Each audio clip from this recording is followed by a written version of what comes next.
नेताओं के आने जाने से गुस्से में थी। किस लिए आए हो? उसने आईसीयू के दरवाजे के बाहर खड़े होकर हमें पूछा।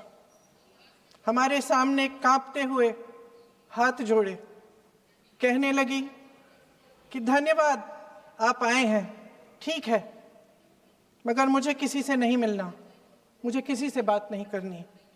महोदय, उस माँ की पीड़ा से उसका पूरा शरीर कांप रहा था, लेकिन उसने दृढ़ आवाज में कहा, सुबह से बड़े बड़े लोग यहाँ आ रहे हैं, एक के बाद एक वीडियो बना रहे हैं। वह भी आए जिन्होंने मेरी बेटी का ये हाल किया है। किस लिए? उसने हमसे पूछा। किस लिए? मेरी बेटी की बलि तो चढ़ गई है, लेकिन उसे कुछ भी हो जाए तो मैं उसके लिए अपने आप लड़ूंगी। मुझे किसी की मदद नहीं चाहिए, मैं अकेले लड़ लूंगी। महोदय, शायद मुझे यहाँ खड़े होकर सबके सामने ये बात नहीं कहनी चाहिए, मगर उस माँ की गुहार ने मुझे शर्मिंदा किया। उसके दिल के टूटने की वो आवाज़ जो अस्पताल की दीवारों से में गूंज रही थी, मेरे मन में अभी भी गूंज रही है।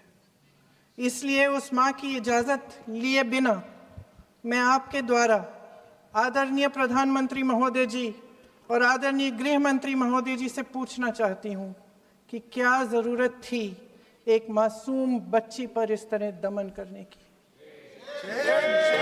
क्या ज़रूरत थी उन छात्रों पर आंसू गैस चलवाने की, उन पर लाठियां बरसाने की, उन पर वाटर कैनन्स चलवाने की?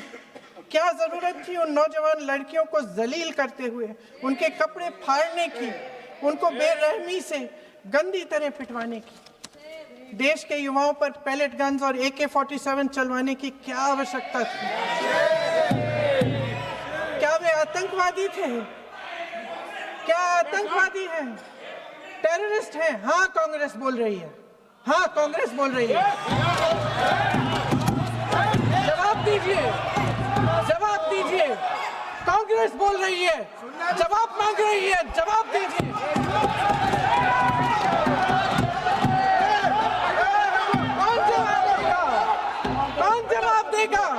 गृह मंत्री जी जवाब देंगे। किसने ऑर्डर दिया? किसने ऑर्डर दिया पैलेट गन्स चलाने के लिए? किसने ऑर्डर दिया? आपके माध्यम से मैं पूछती हूं अध्यक्ष महोदय, किसने ऑर्डर दिया? प्रधानमंत्री जी ने दिया? गृह मंत्री जी ने दिया? जवाब देंगे? पूरा देश पूछ रहा है, सिर्फ कांग्रेस पार्टी नहीं पूछ रही है, पूरा देश पूछ रहा है। अध्यक्ष महोदय, देश के माता पिता पूछ रहे हैं, छात्र पूछ रहे हैं, अध्यापक पूछ रहे हैं, पूरा देश आज ये पूछ रहा है। और आपकी जिम्मेदारी बनती है कि आप इस सवाल का जवाब दें। क्यों डरते हैं आप इस देश के नौजवानों से?